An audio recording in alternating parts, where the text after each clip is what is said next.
国际新闻来看 ，Google 伫昨推出头一支会当对拗的手机，嘛等是 AI 技术的应用，甲 Gmail 地图个云端做结合无。另外，欧洲议会今仔卖来针对规范 AI 人工智慧的法律来进行投票，望讲会当来解决智慧财产权甲文书等等的问题。AI 人工智慧已经渐渐变做日常生活的一部分，为网络服务的开讲机器人拢真有。去年11月，真侪开讲机器人公开上市，互人会当真轻松使用 AI， 侵犯智慧财产权甲隐私的争议也渐渐出现。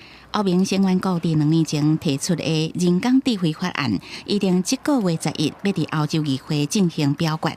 以后透过 AI 所形成的图像甲作品，拢会特别注明。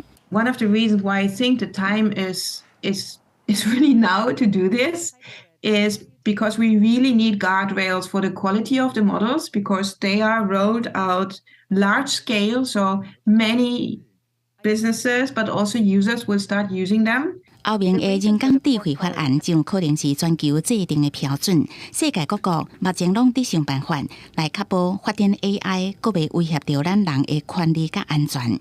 白宫最近阁调集微软、Google 加 ChatGPT 的研发者讨论 AI 的风险。联邦部的委员会警告，会一点都无张持来做打击。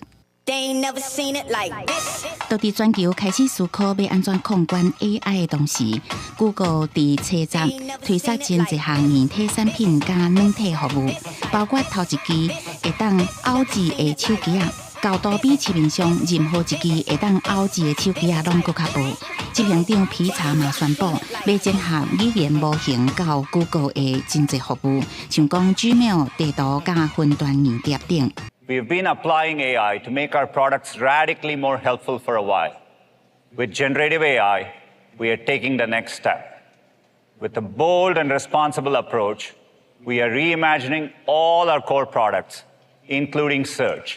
Google 测试的开讲机器人 Bard 本来是干那提供申请用户使用，不过七十宣布开放所有用户拢会当使用。Bard 的语言扩充会为日语加韩语开始，到尾会慢慢增加差不多40种语言。公司新闻陈伟仁编译。